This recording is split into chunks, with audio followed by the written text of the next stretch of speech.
Hello students मैं हूँ राम शरण साहू और आज हम लोग पढ़ने वाले हैं स्टूडेंट्स नया टॉपिक जिसका नाम है समुद्री जल का खारापन। तो देखते हैं स्टूडेंट्स समुद्री जल में जो है खारापन जो है समुद्र का जो जल जो है वो खारा क्यों होता है। ओके, तो स्टूडेंट्स इससे पहले भी हम लोगों ने पढ़ा है जो जल जो होता है आसुत जल है ना। यहाँ पर हम लोग बात करते हैं आसुत जल की। किसकी बात करते हैं? आसुत जल की। तो आसुत जल आप लोग देखे हो स्टूडेंट्स, हम लोग पिछले टॉपिक में हम लोगों ने पढ़ा था। आसुत जल होता है एकदम शुद्ध जल होता है जो यहाँ तक जो है विद्युत का क्या होता है, विद्युत का कुचालक होता है। ओके, तो उसमें जो है क्या होता है, जो आसुत जल होता है एकदम शुद्ध जल होता है, उसमें किसी भी प्रकार से जो है खनिज लवण जो है नहीं मिले हुए होते हैं। किंतु क्या होता है, जैसे जैसे जो है जो वर्षा का जल जो होता है वो जैसे ही क्या होता है, जब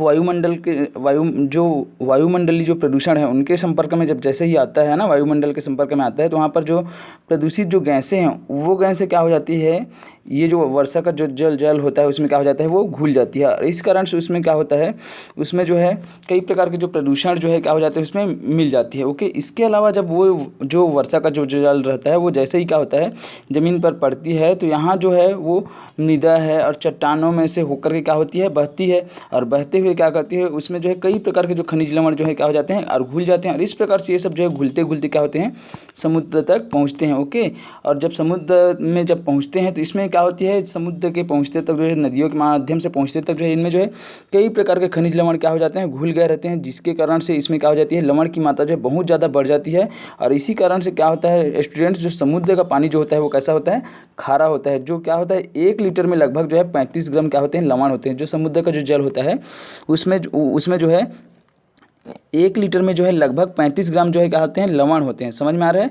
तो हम लोग देखते हैं यहाँ पर जो है, और जिनमें से समुद्र में सबसे ज़्यादा जो पाई जाने वाली वो जो लवण है वो है सोडियम क्लोराइड। क्या है? Sodium chloride. ये सोडियम क्लोराइड जो है नमक का ही रासायनिक नाम है। ओके, समझ में आ रहा है स्टूडेंट्स? इसके अलावा जो है हम लोग अगर बात करते हैं समुद्र में पाए जाने वाले जो है लवण के बारे में, है ना, तो इसके अलावा जो है सोडियम ब्रोमाइड है, मैग्नीशियम क्लोराइड है और पोटेशियम आयोडाइड भी क्या हो जाते हैं, पाए जाते हैं। ओके, अब स्टूडेंट्स क्या होता है, आयोडीन की जो आयोडीन, इसलिए आप लोग देखे होंगे कभी कभी एड आता है, टीवी देखते हैं तो उसमें आप लोग देखते हैं आयोडीन युक्त नमक खाना चाहिए करके बोलते हैं ना। तो स्टूडेंट्स क्योंकि आयोडीन क्या होता है हमारे शरीर के लिए जो है बहुत ज़्यादा जो है क्या होता है, आवश्यक होता है। और यहाँ पर जो है आयोडीन की जो है ये यहाँ पर जो पोटेशियम आयोडाइड है जो है वो कम मात्रा में क्या होती है, कम मात्रा में समुद्र में जो नमक जो रहता है उसमें पाई जाती है। किंतु इनका क्या किया जाता है, इनको शुद्धिकरण करके जो है शुद्धिकरण की प्रक्रिया के द्वारा इनको अलग कर लिया जाता है पोटेशियम आयोडाइड को। और वहाँ से जो आयोडीन की जो निर्धारित मात्रा जितनी होनी चाहिए हमारे स्वास्थ्य के लिए जो लाभदायक है उतनी जो है क्या कर ली जाती है, नमक में जो है मिला दी जाती है। और इस प्रकार नमक को जो है आयोडीन युक्त क्या कर दिया जाता है, बना दिया जाता है। ओके स्टूडेंट्स, तो स्टूडेंट्स ये हमको जो है आयोडीन जो है क्यों आवश्यक है, क्योंकि आयोडीन की कमी के कारण से क्या होता है, हमें जो है घेंघा रोग हो सकती है। हमारे गले में जो है घेंघा रोग हो जाती है। ओके, गला जो है सूजन हो जाता है, ऐसा फूल जाता है, उसको हम बोलते हैं स्टूडेंट्स घेंघा रोग। ओके, तो ये हो जाती है। इसी कारण से हमको जो है आयोडीन की जो है बहुत ज़्यादा क्या होती है, आवश्यकता होती है। इसी कारण बोला भी जाता है ना, कि हमको जो है आयोडीन युक्त नमक जो है क्या करना चाहिए, खाना चाहिए। ओके, तो यहाँ पर समझ में आया होगा स्टूडेंट्स आप लोगों को जल का खारा, जो जल जो है उसका पानी जो है खारापन क्यों हो जाता है, क्योंकि वर्षा का जल जो रहता है एकदम शुद्ध रहता है, किंतु इसमें जो है वायुमंडल से जो है कई प्रकार की प्रदूषित गैसें जो है इसमें मिल जाती है। इसके अलावा जो है जब ज़मीन पर जो है वो पानी जब गिरता है जल जो है, तो इसमें जो है कई प्रकार के खनिज लवण क्या हो जाते हैं, इसमें घुल जाते हैं, जिसके कारण से वो क्या हो जाता है स्टूडेंट्स, उसमें जो है बहुत सारे लवण जो है क्या हो जाते हैं, मिल जाते हैं। ओके, इस कारण से समुद्र का जल जो है क्या हो जाता है, खारा हो जाता है। यहाँ तक समझ में आया होगा।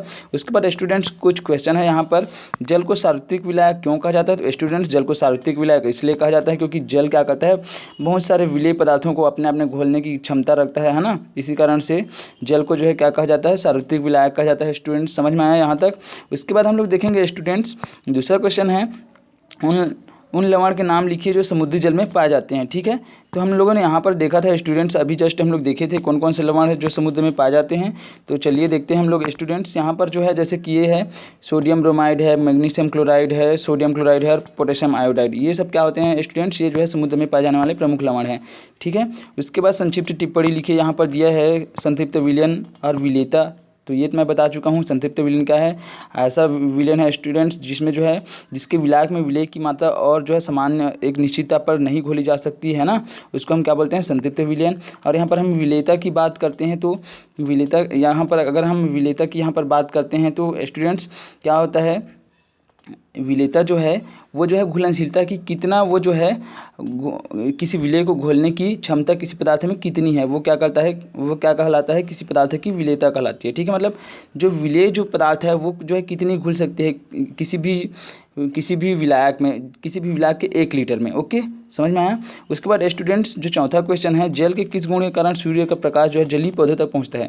तो जल के किस गुण के कारण, तो पारदर्शिता के कारण ही क्या होता है, जो सूर्य का प्रकाश जो है जलीय पौधों तक पहुंच पाता है। ओके स्टूडेंट्स, आपको जो है क्वेश्चन आंसर के लिए किसी भी प्रकार से टेंशन नहीं लेना है, क्योंकि मैं आप लोगों को जो है नोट्स अवेलेबल कराऊंगा। ओके, अगर आप जो है पिछले अध्याय का भी क्वेश्चन आंसर नहीं लिखे होंगे तो कोई दिक्कत नहीं है, मैं आपको नोट्स अवेलेबल करा दूंगा PDF के रूप में, उसके बाद आप लिखते रहिएगा। ठीक है, इसलिए क्वेश्चन आंसर के बारे में जो है कोई भी टेंशन नहीं लेना है। ओके, उसके बाद आगे नेक्स्ट टॉपिक है स्टूडेंट्स, जल का असंगत व्यवहार। क्या है जल का असंगत व्यवहार। तो यहाँ पर असंगत शब्द को आप समझ लीजिए। असंगत मतलब क्या होता है, जो प्रकृति के जस्ट विपरीत रहता है ना, उसको हम क्या बोलते हैं, असंगत व्यवहार। तो जल जो है कैसे जो है असंगत व्यवहार प्रदर्शित करता है, चलिए हम लोग देखते हैं स्टूडेंट्स।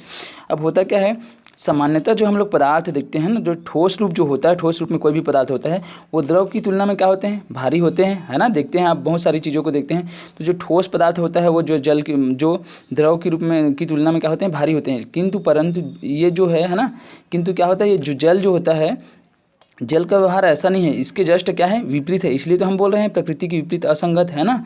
तो जल का जो व्यवहार जो है इसके जस्ट क्या होता है, विपरीत होता है ना। अब कैसे विपरीत होता है इसको हम लोग देखते हैं। जैसे कि हम क्या करते हैं गर्मी के दिनों में, जैसे कि यहाँ पर उदाहरण दिया है, शरबत को ठंडा करने के लिए बर्फ़, है ना, बर्फ़ डालते हैं, तो बर्फ़ का जो टुकड़ा जो रहता है जल के ऊपर तैरने लगता है ना, देखते हो ना।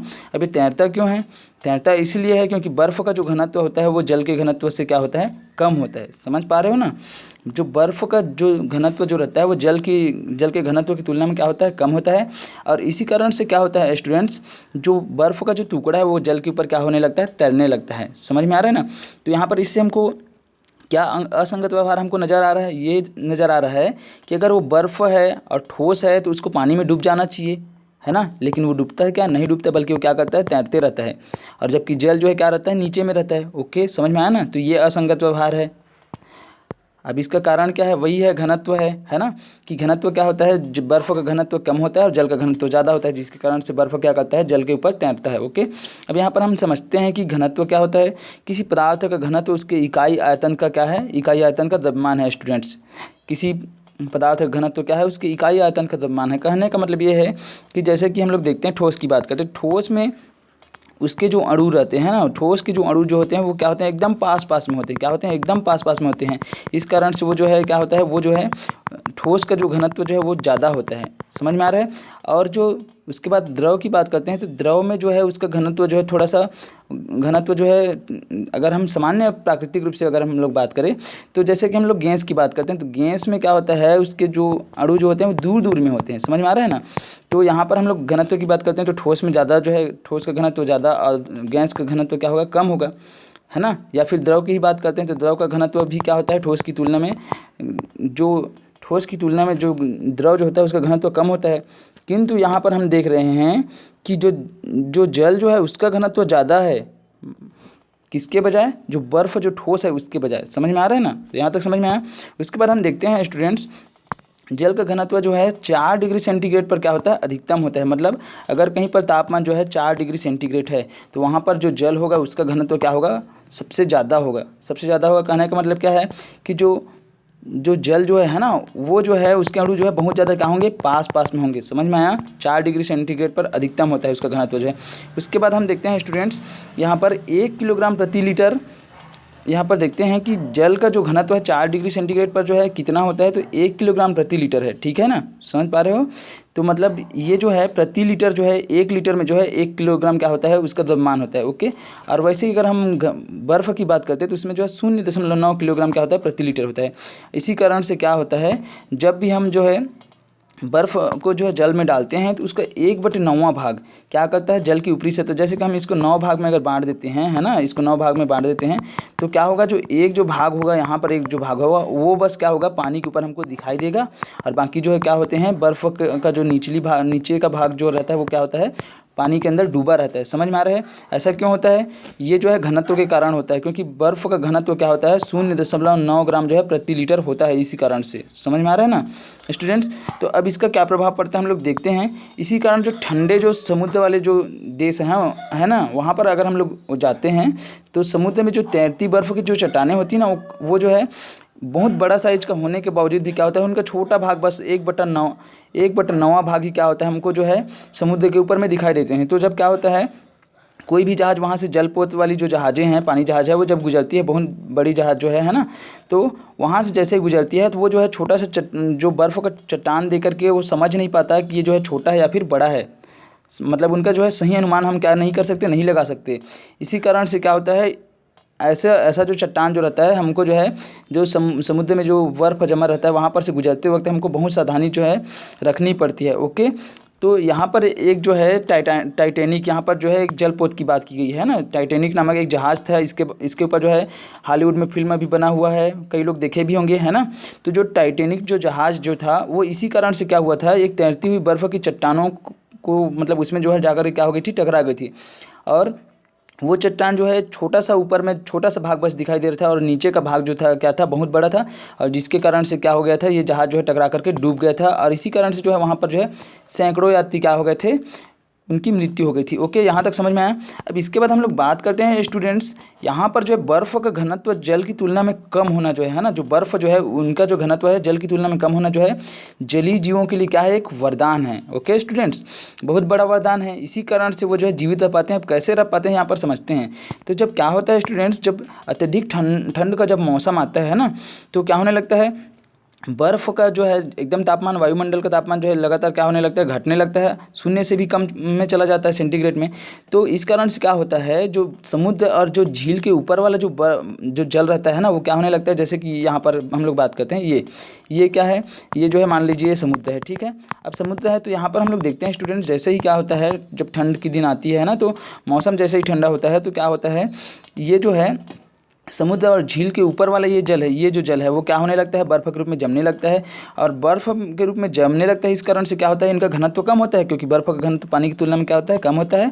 और इसी कारण से क्या होता है स्टूडेंट्स, ये जो है पानी के ऊपर क्या करने लगता है, तैरने लगता है। अब तैरने लगता है, ठीक है, यहाँ तक तो ठीक है।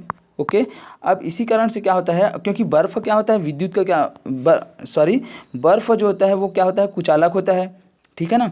और बर्फ़ जो है कुचालक होने के कारण से क्या होता है, ऊष्मा का कुचालक होता है। इस कारण से क्या होता है, यहाँ से जो ऊष्मा जो है ना, यहाँ का जो अंदर का जो ऊष्मा है क्या नहीं हो पाती, बाहर नहीं निकल पाती।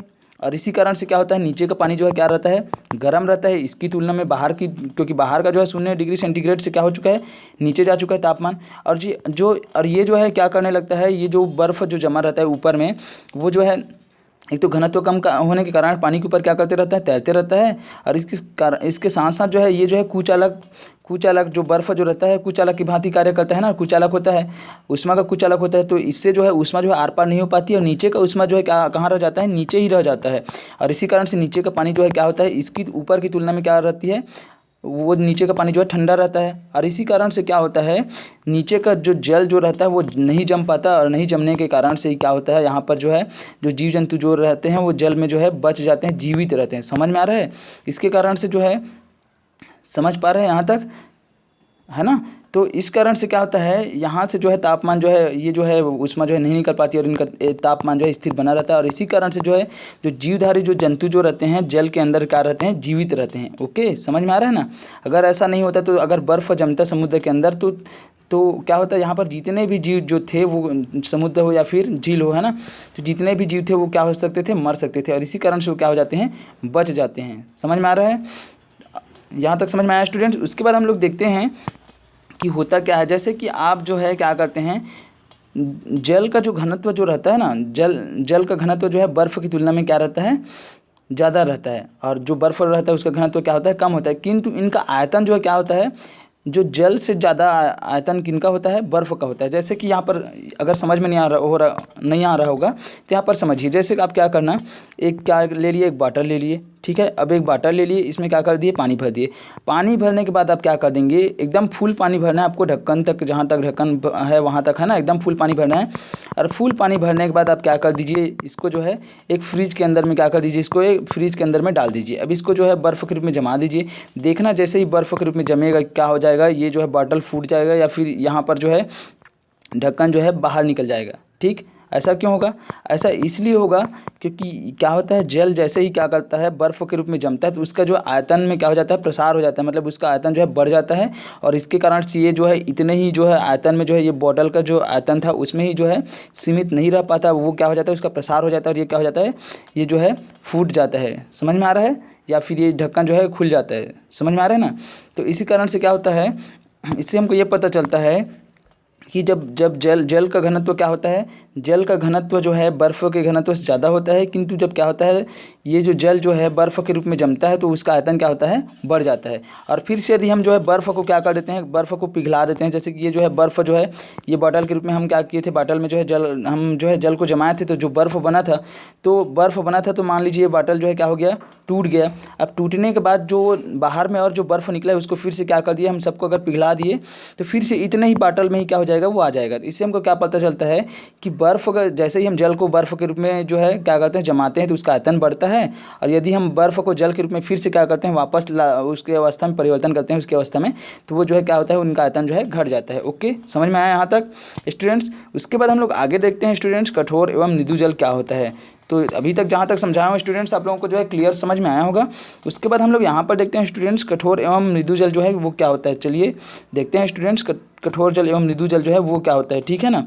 तो स्टूडेंट्स हम लोग देखते हैं, आप लोगों ने देखा होगा कि अलग अलग जल स्रोत पर हम क्या करते हैं, जब नहाते हैं या फिर कपड़ा साफ करते हैं या कुछ भी ऐसा करते हैं, एक्टिविटी करते हैं, तो हम महसूस करते हैं कि कुछ जल में क्या हो रहा है, कुछ में जो है जो भी साबुन है या फिर जो जो भी चीज़ें हम लोग यूज करते हैं वो जो है अच्छा झाग दे रहा है, और कुछ में क्या क्या होता है, कुछ जल में जो है, कुछ जल के स्रोत में जो है वो जो है ठीक से अच्छे से झाग नहीं देता, बल्कि वो जो है कम झाग देता है उसमें, है ना। तो हम लोग यहाँ पर वही समझेंगे कि ये जो होता है वो कठोर जल एवं मृदु जल के ही कारण से ही क्या होता है स्टूडेंट, ठीक है। तो चलिए देखते हैं यहाँ पर कठोर जल और मृदु जल क्या है। तो स्टूडेंट्स यहाँ पर हम लोग देखते हैं कि जब हम नहाने के लिए या फिर कपड़ा साफ करने के लिए क्या करते हैं, सामान्यतः जब साबुन का उपयोग करते हैं, तो स्टूडेंट्स कुछ जल क्या होते हैं, साबुन में बहुत ज़्यादा जो है बहुत, है ना, बहुत से ज़्यादा जो है झाग देते हैं, और कुछ जल होते हैं जो क्या होते हैं, कम झाग देते हैं, ठीक है। तो जो जल क्या करता है, साबुन में जो है बहुत ज़्यादा झाग देते हैं, उनको हम बोलते हैं स्टूडेंट्स मृदु जल। और जो जल जो है क्या करते हैं, जो अच्छी तरह से जो है झाग नहीं दे पाते, उसको हम बोलते हैं स्टूडेंट कठोर जल। और कठोर जल जो होता है किसके कारण से होता है, वो जो है उसमें जो है कैल्शियम और मैग्नीशियम के लवण क्या हो जाते हैं, घुले रहते हैं। इसी कारण से वो क्या हो जाते हैं, ये जो लवण जो है क्या कर देते हैं, साबुन से क्रिया करके उस जो है अविलेय पदार्थ बनाते हैं, जिसके कारण से वो जो है पर्याप्त क्या नहीं हो पाता, वो जो है झाग नहीं दे पाते स्टूडेंट्स। ओके, तो जल की कठोरता यहाँ पर देखते हैं। तो यहाँ तक समझ में आया होगा कठोर जल क्या है, मृदु जल क्या है। मतलब जो साबुन में ज़्यादा झाग देगा वो मृदु जल है, और जो कम झाग देगा वो क्या है, कठोर जल है। ओके, उसके बाद स्टूडेंट्स यहाँ पर हम लोग देखते हैं जल की कठोरता दो प्रकार की होती है। एक होता है अस्थायी कठोरता, दूसरा क्या होती है, स्थायी कठोरता। ओके, तो जो अस्थायी जो कठोरता होती है, उसमें जो है जल में जो है मैग्नीशियम और कैल्शियम के बाइकार्बोनेटों के घुलने के कारण से क्या होती है, उसमें जो है अस्थायी कठोरता होती है, ठीक है ना। उसको हम क्या कर सकते हैं, उसको हम उबाल करके क्या कर सकते हैं, उनकी कठोरता को दूर कर सकते हैं, जल की कठोरता को। और यदि स्थायी कठोरता होगी, स्थायी कठोरता कब होगी, जब कैल्शियम और मैग्नीशियम के क्लोराइड और सल्फेट, है ना, कैल्शियम और वह मैग्नीशियम के क्लोराइड और सल्फेट लवण क्या होते हैं, जब घुले रहते हैं जल में, तो वो क्या होती है, स्थायी कठोरता होती है, जिसको हम उबाल करके दूर नहीं कर सकते, बल्कि इसके लिए हम और अन्य रासायनिक अभी जो है गतिविधि अपनाते हैं। ओके स्टूडेंट्स, यहाँ तक समझ में आया। उसके बाद स्टूडेंट्स हम लोग यहाँ पर देखेंगे जल का विद्युत अपघटन। अब जल का विद्युत अपघटन हम कैसे करेंगे और क्यों करेंगे। तो जल का विद्युत अपघटन कहने का मतलब है स्टूडेंट्स, यहाँ पर जो है जल का विद्युत अपघटन कहने का मतलब है कि हम जल को क्या करेंगे, तोड़ेंगे, और देखेंगे कि क्या जल जो है किन किन चीज़ों से मिल करके बनी होती है ना। उसी को हम क्या बोलते हैं स्टूडेंट्स, जल अपघटन, है ना, मतलब अपघटन मतलब टूटना। तो जल का विद्युत अपघटन। ओके, तो चलिए हम लोग देखते हैं जल का विद्युत अपघटन करने के लिए हमको क्या क्या करना है। तो स्टूडेंट्स हम लोग यहाँ पर देखते हैं कि हमको जो है जल का विद्युत अपघटन करने, है ना, विद्युत अपघटन करने के लिए क्या क्या करना होगा। तो सबसे पहले तो स्टूडेंट्स आपको जो है एक चौड़े मुँह वाली क्या करनी है, बोतल, प्लास्टिक की जो है बोतल लेनी है, ठीक है। और उनका जो है उनकी तली को काट देना है। जो ये साइड, इस साइड का जो तली है ना, उनको क्या कर देना है, काट देना है। ओके, ये हो गया। उसके बाद आपको क्या करना है स्टूडेंट्स, आपको कार्बन का जो है 2 छांट लेना है। जैसे कि यहाँ पर दिख रहा होगा, ये काले कलर का जो है ना, काला रंग का ये दिख रहा है, ये वाला, ये 2 ठो, ठीक है। तो ऐसा आपको लेना है। उसके बाद क्या करना है स्टूडेंट्स, आपको जो है 2 परख नली और लेनी है, जिसमें जो है जल भर करके रखना है। ओके, ये 2 परख नली लेना है।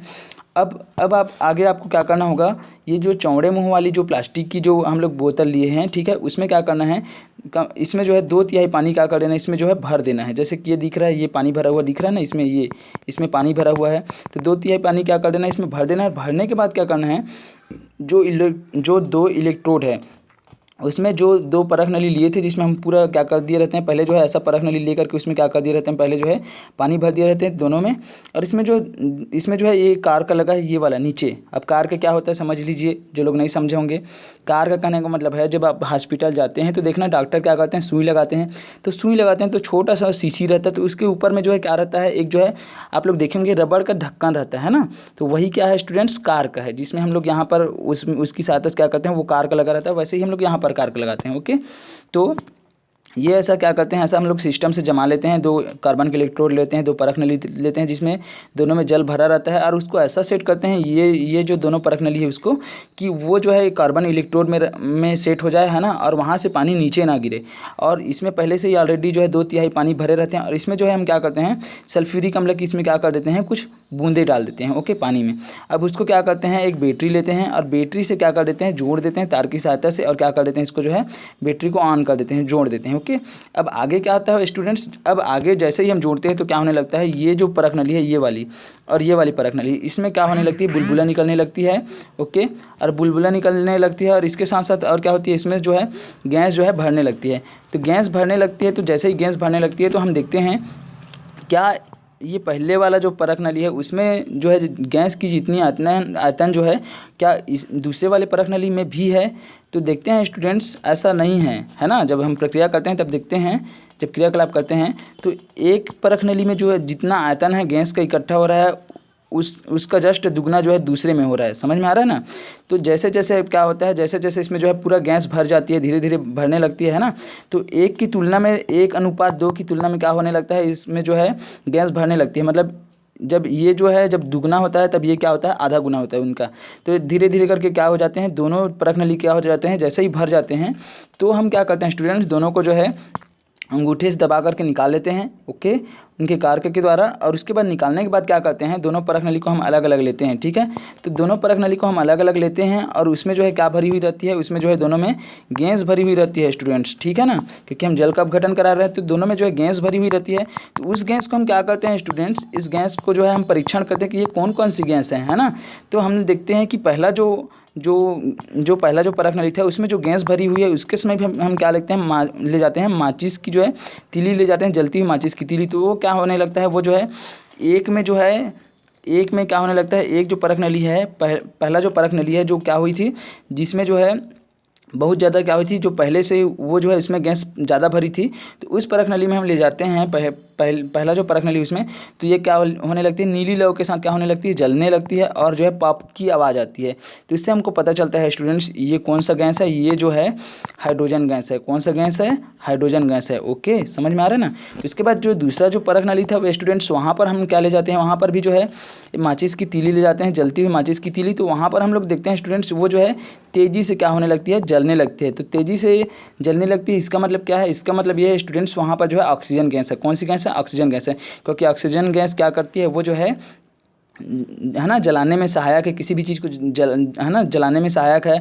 इसी कारण से वो जो है तेज़ी से क्या होने लगती है, जलने लगती है। और ये पहले वाले परख नली में क्या होता है, ये जो है पॉप की आवाज़ होती है तेज़ी से, और जो है नीली लौ के साथ जलने लगती है। तो ये किसको दर्शाता है, ये जो है हाइड्रोजन गैस को। तो यहाँ पर हमको क्या पता चलता है कि स्टूडेंट जो जल जो बना होता है वो 2 प्रकार के तत्वों से मिलकर के बना है। कौन कौन सा, एक होता है हाइड्रोजन, और दूसरा क्या होता है स्टूडेंट्स, ऑक्सीजन। ओके, एक हाइड्रोजन और ऑक्सीजन, और वो भी कैसा रहता है,